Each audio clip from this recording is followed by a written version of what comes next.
A maior escravidão do nosso tempo é a necessidade invisível de aprovação. Vivemos num palco constante, onde cada gesto é calculado para agradar a plateia.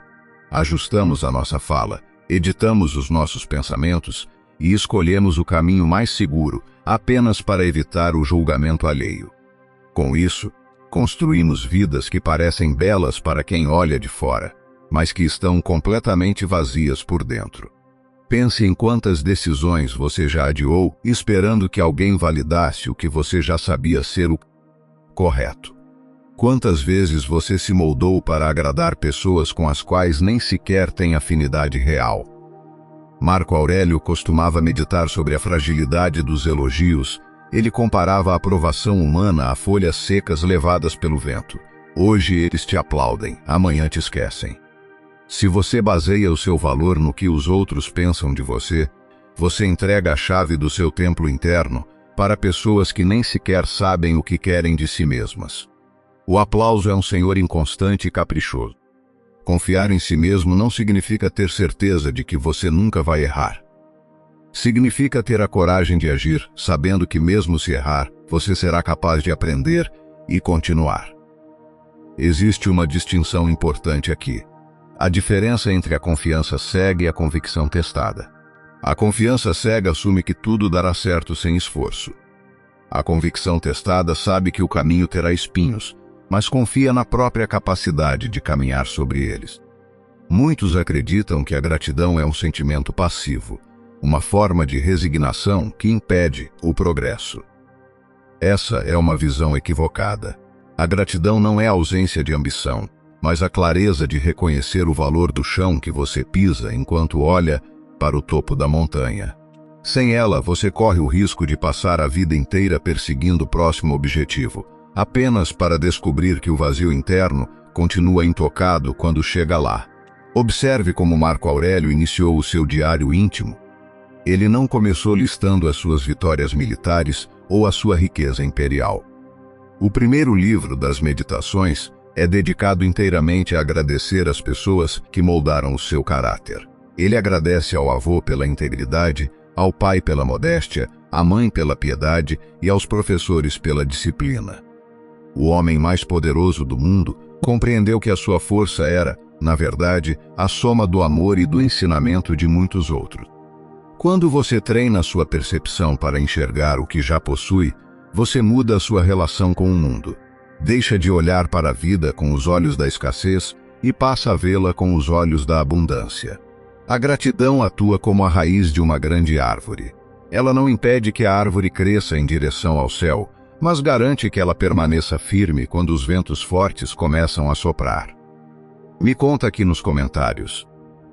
Qual foi o último momento simples do seu dia pelo qual você é genuinamente grato? Uma frase é suficiente. Eu leio cada comentário. Todos os dias uma riqueza silenciosa é depositada em sua conta. 24 horas de tempo e uma quantidade finita de foco. Você não pode guardar o que sobrou de ontem, nem pegar emprestado o que virá amanhã. No entanto, a maioria de nós trata essa moeda com um desleixo que jamais toleraria com o próprio dinheiro. Entregamos a nossa atenção a qualquer distração passageira, a polêmicas vazias nas redes sociais e a ruídos que não acrescentam valor à nossa existência. Sêneca alertava que não temos uma vida curta, mas sim que desperdiçamos grande parte dela. A dispersão não é apenas preguiça, ela se disfarça frequentemente de ocupação. Passamos o dia correndo de um lado para o outro, respondendo a mensagens urgentes, apagando incêndios cotidianos e consumindo informações inúteis. No final da semana, sentimos uma exaustão profunda, mas se olharmos com atenção, veremos que não avançamos um único passo na direção do que realmente importa. A diferença entre uma vida significativa e uma vida à deriva reside numa distinção importante: a diferença entre o movimento e o progresso. O movimento é como um cavalo de carrossel que se move constantemente, mas termina no mesmo lugar. O progresso é como a flecha do arqueiro que viaja em direção ao alvo definido. A sua mente não está sobrecarregada porque você tem muitas tarefas a realizar. Está sobrecarregada porque você ainda não teve a coragem de decidir o que não fazer. Alguém proferiu uma palavra ríspida, agiu com injustiça ou fez uma crítica maldosa no ambiente de trabalho. Em uma fração de segundo, você sente um calor subir pelo peito e o impulso de revidar fala mais alto. Esse instante exato é o campo de batalha mais importante da sua vida. É ali que se define se você é dono de si mesmo ou apenas um fantoche, cujos fios são movidos pelo comportamento alheio. Os estoicos praticavam a arte de responder em vez de reagir. Eles compreendiam que a melhor vingança contra a hostilidade é não se parecer com quem te atacou. Quando você devolve a raiva com raiva, você valida o comportamento do outro e se rebaixa ao mesmo nível. Mas quando você escolhe a serenidade, você desarma a provocação e preserva a sua integridade. Epicteto nos lembrava de que ninguém pode nos ferir a menos que nós permitamos. A ofensa só se torna real quando a sua mente a aceita e a transforma em ressentimento. Se alguém te ataca com injustiça, essa ação revela o estado de perturbação interno daquela pessoa, não o seu valor. Quem carrega amargura no peito distribui espinhos, porque é a única coisa que possui para oferecer. A serenidade não é covardia, é o cume da fortaleza. É a força do oceano que acolhe o rio lamacento sem perder a sua pureza nem o próprio curso. Você planejou seguir uma rotina perfeita. Prometeu a si mesmo que mudaria de hábitos e começaria o dia com disciplina, mas então a fraqueza venceu. Você cedeu à preguiça, faltou ao compromisso ou tomou uma decisão errada. Imediatamente, uma voz sussurra em seu ouvido que tudo está perdido, que você não tem jeito e que o melhor é desistir. Essa voz interna é o maior perigo para a sua evolução. Os estoicos compreendiam que a vida não é um caminho em linha reta, mas uma jornada cheia de tempestades e ventos contrários. O progresso real não consiste em nunca falhar, mas na velocidade com que você escolhe retornar ao caminho após o tombo. Imagine um navegador conduzindo o seu barco por mares desconhecidos. O vento muda de direção de repente, empurrando o barco para fora da rota traçada. O navegador não joga as suas cartas náuticas no mar, nem abandona o leme em desespero. Ele simplesmente ajusta as velas e continua navegando. O desvio não anula a jornada, ele é apenas uma parte dela. A mente fraca transforma um único deslize numa queda livre. Se você falha um dia na sua alimentação, decide que toda semana está arruinada e mergulha nos excessos. Esse efeito cascata de autossabotagem é o que destrói o futuro de muitas pessoas. Um erro isolado é apenas um acidente, mas a persistência no erro é uma decisão. Toda vez que falhar, identifique a mentira que a sua voz interior tenta te contar. Ela dirá que você falhou ontem, então tanto faz o hoje. Só que o ontem já não existe e o amanhã é apenas uma projeção. O único momento onde você pode de fato exercer a sua virtude é o agora. A última lição que você deve carregar para enfrentar as maiores adversidades da vida é a regra de ouro do retorno rápido. Toda vez que você quebrar uma promessa que fez a si mesmo, seja faltar a uma atividade física, procrastinar ou ceder a um impulso negativo, você tem o compromisso de retomar a sua disciplina nas 24 horas seguintes. Não espere a próxima segunda-feira. O rumo se corrige no próximo instante. A confiança cega e a convicção testada produzem resultados completamente diferentes diante do primeiro obstáculo. A confiança cega desmorona no primeiro erro, porque não estava preparada para a possibilidade de errar. A convicção testada incorpora o erro como parte esperada do caminho e continua. E essa diferença é o que separa quem desiste no primeiro tropeço de quem constrói algo duradouro ao longo de anos de tentativas, ajustes e correções. A gratidão que Marco Aurélio praticava no início das meditações não era um exercício de positividade forçada. Era reconhecimento honesto de que nenhuma força é construída sozinha. O avô que ensinou integridade, o pai que ensinou modéstia, os professores que ensinaram disciplina, todos contribuíram para um caráter que pareceria, de fora, conquista individual. E essa honestidade sobre as origens da própria força não diminui a força. A fortalece porque a ancora em algo mais sólido do que o ego. A gratidão por quem ajudou a construí-la. Existe uma diferença entre gratidão e complacência que precisa ser nomeada com cuidado. Gratidão não significa parar de buscar crescimento. Significa reconhecer o que já existe enquanto continua construindo o que falta. A árvore que cresce em direção ao céu não nega as raízes que a sustentam. As raízes não impedem o crescimento. Permitem que ele aconteça sem que a árvore tombe ao primeiro vento forte. Gratidão é exatamente essa raiz, o reconhecimento que sustenta a ambição sem deixar que ela desestabilize. A atenção como bem mais valioso é uma metáfora que ganha urgência específica na era em que vivemos. Nunca houve tantas forças competindo ativamente, com algoritmos desenhados especificamente para isso, pela sua atenção. E cada notificação respondida automaticamente, cada rolagem de tela sem propósito, cada polêmica vazia consumida, é uma fração do recurso mais finito que você possui sendo gasto sem retorno. O dinheiro mal gasto pode ser recuperado com mais trabalho. A atenção mal gasta nunca retorna, porque o momento em que poderia ter sido investida já passou. A diferença entre movimentos é relevante para quem sente que está sempre ocupado, mas nunca avança. O cavalo de carrossel está em movimento constante, gasta energia real, produz sensação de atividade, mas termina exatamente onde começou. A flecha do arqueiro, por outro lado, tem direção. Cada momento de voo a aproxima do alvo. E a diferença entre os dois não está no esforço empregado. Está em ter ou não ter clareza sobre o que se está tentando atingir antes de gastar a energia. Aprender a responder em vez de reagir tem uma dimensão social que vai além do benefício individual. Quando você devolve hostilidade com hostilidade, você não apenas se rebaixa ao nível de quem te atacou. Você também valida, para essa pessoa e para quem observa, que esse é o comportamento esperado em situações de conflito. Quando você responde com serenidade, você está modelando uma alternativa. Não está garantido que a outra pessoa mude. Mas você está, no mínimo, recusando a perpetuar o ciclo de hostilidade que normalmente se autoalimenta. A regra do retorno rápido funciona porque interrompe um mecanismo psicológico específico chamado efeito de violação da abstinência. Quando você quebra uma promessa consigo mesmo, a tendência natural é interpretar a quebra como prova de que o compromisso inteiro fracassou, o que leva a abandonar completamente o esforço.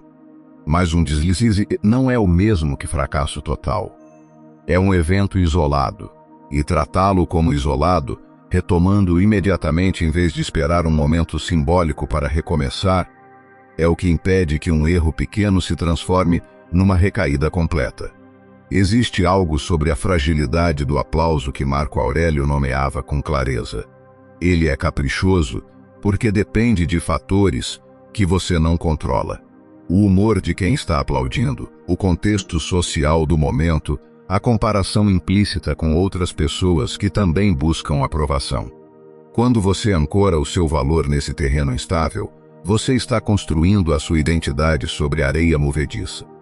A convicção testada, ao contrário, é construída sobre o que você sabe ser verdadeiro independente de quem está olhando.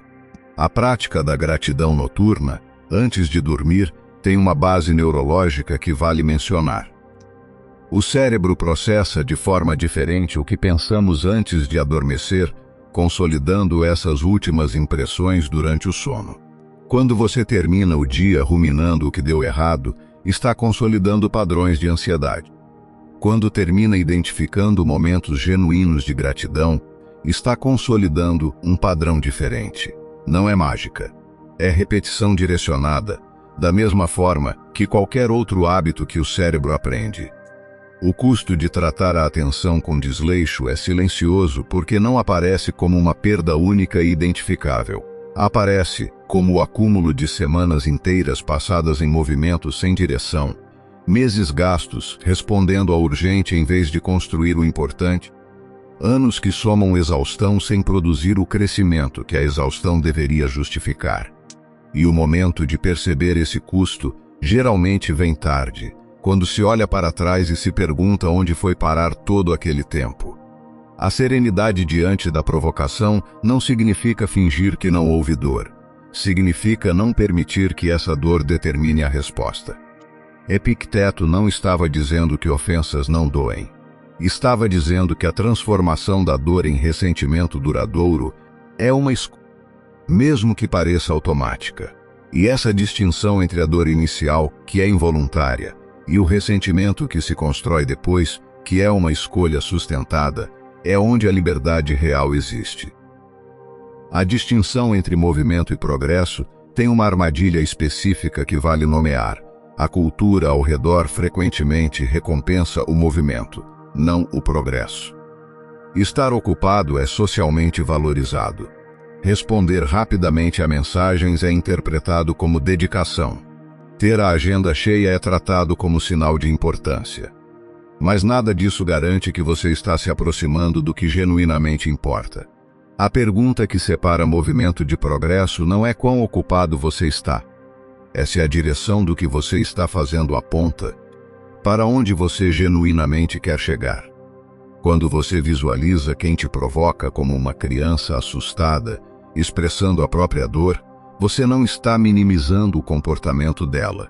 Está mudando a lente através da qual interpreta o comportamento, de forma que a resposta apropriada se torna mais clara. Pessoas que atacam raramente atacam de um lugar de segurança e estabilidade interna. Atacam de um lugar de medo, de insegurança, de dor não processada. Reconhecer isso não significa aceitar o comportamento. Significa não levá-lo como referência sobre o seu próprio valor. A ideia de que a fortaleza mental não é um dom, mas um hábito muda completamente como você se relaciona com os dias em que falha. Se fosse um dom, falhar seria evidência de que você não o possui. Sendo hábito, falhar é simplesmente parte do processo de construção. Da mesma forma que um músculo em treinamento passa por momentos de fadiga antes de ficar mais forte. A disciplina diária que Sêneca descrevia não é sobre nunca tropeçar. É sobre a prática consistente de retomar. A gratidão e a disciplina diária, quando praticadas juntas, criam um efeito que nenhuma das duas sozinha consegue produzir. A gratidão sem disciplina pode se tornar passividade, aceitação de tudo sem buscar crescimento. A disciplina sem gratidão pode se tornar uma busca incessante por mais, sem nunca parar para reconhecer o que já foi conquistado.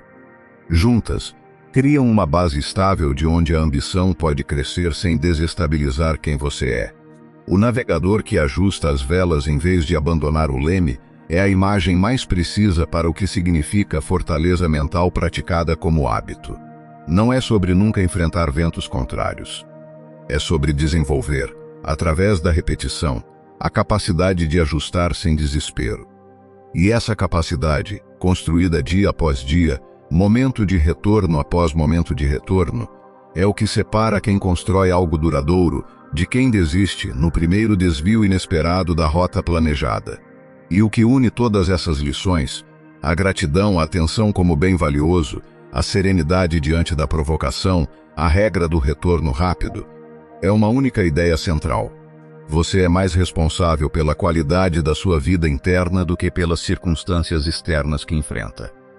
Não porque as circunstâncias não importem, mas porque a sua relação com elas é o único terreno onde a sua liberdade genuinamente existe.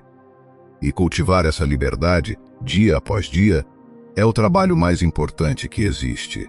A fortaleza mental que você está construindo não é sobre nunca sentir medo, nunca sentir raiva, nunca sentir o impulso de desistir. É sobre ter, diante de cada um desses sentimentos, a capacidade de escolher a ação que está alinhada com quem você genuinamente quer ser. E essa capacidade, praticada repetidamente em situações pequenas, se torna disponível também nas situações grandes, exatamente quando mais importa. A gratidão como ferramenta de estabilidade, não como sentimento ocasional, mas como prática diária consistente, tem um efeito cumulativo que vale nomear. Ela vai reconfigurando o que o cérebro nota primeiro. Se você pratica notar o que é bom todos os dias, Ao longo do tempo, o cérebro começa a notar o bom com mais facilidade, sem esforço consciente. Não porque a realidade mudou, porque o filtro através do qual você a observa foi treinado para um padrão diferente. A atenção protegida não é sobre produtividade no sentido capitalista de produzir mais. É sobre direcionar o recurso mais finito que você possui para o que genuinamente constrói a vida que você quer viver. E essa distinção é crucial, porque muita gente confunde proteção da atenção com mais trabalho, quando na verdade é frequentemente o oposto. Menos tarefas, escolhidas com mais critério, executadas com mais presença. E existe algo sobre aprender a responder que tem implicações além do momento específico de conflito. Cada vez que você escolhe a serenidade em vez da reação, você está praticando uma versão de você mesmo que tem mais controle sobre a própria vida. E essa prática, repetida ao longo de centenas de pequenas interações, constrói uma capacidade que se torna disponível também nos momentos de maior pressão, quando a tentação de reagir é mais forte e o custo de reagir mal é mais alto. E quando você finalmente integra essas lições, a gratidão, a proteção da atenção, a serenidade diante da provocação, o retorno rápido após cada tombo, você percebe que a fortaleza mental nunca foi sobre se tornar invulnerável. Foi sempre sobre construir, dia após dia, a capacidade de retornar ao próprio centro independente do que aconteça ao redor. E essa capacidade, construída com paciência e consistência, é o que sustenta uma vida inteira. Toda vez que você quebrar uma promessa que fez a si mesmo, lembre-se de que o rumo se corrige no próximo instante, não na próxima segunda-feira. Essa é a regra de ouro que separa quem constrói algo duradouro de quem vive em ciclos intermináveis de recomeço e desistência. E essa regra, aplicada com consistência, é o que transforma cada tombo numa parte natural da jornada em vez de no fim dela. A jornada continua, dia após dia, com cada escolha pequena que parece insignificante, isoladamente, mas que constrói, ao longo do tempo, uma fortaleza que nenhuma tempestade externa consegue abalar. Razão como estilo de vida, virtude como disciplina como caminho, e a gratidão, quando praticada com consistência, não te torna fraco, te torna lúcido, capaz de ver o que já tem enquanto constrói o que ainda falta. Você venceu quando entendeu que a fortaleza mental não é um dom, mas um hábito. E você está praticando esse hábito agora. E quando o ruído externo se veste de provocação direta, lembre-se, a melhor vingança contra a hostilidade é não se parecer com quem te atacou. Não espere a próxima segunda-feira. O rumo se corrige no próximo instante. Sempre. Pense nos momentos em que você esteve no ponto mais baixo e alguém estendeu a mão.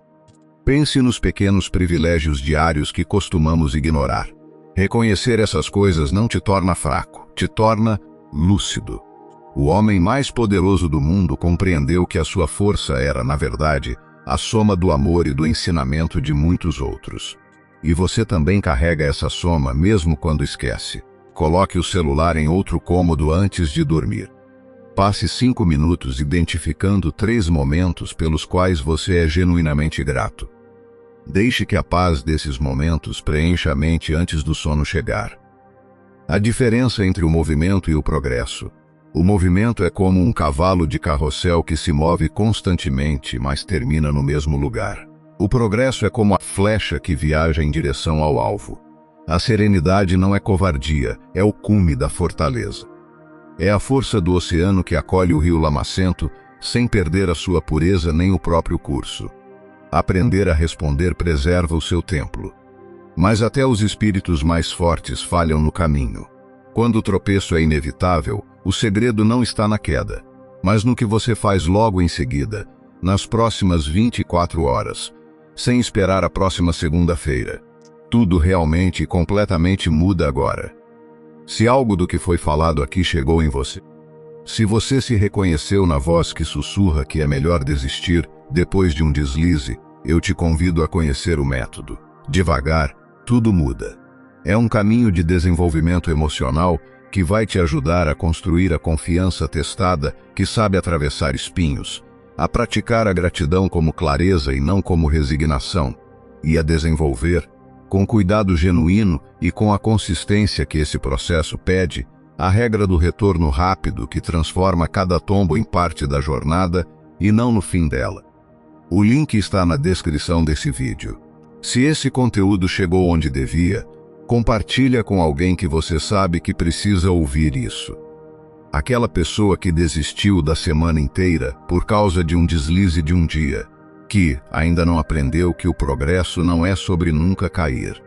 E se ainda não acompanha o canal, inscreve-se agora, pois toda semana tem conteúdo novo por aqui, pensado com cuidado para pessoas que estão levando o próprio desenvolvimento a sério. Ativa o sininho para continuar essa jornada e ficar por dentro dos próximos conteúdos. Vejo você no próximo vídeo. Lembre-se, devagar, tudo muda.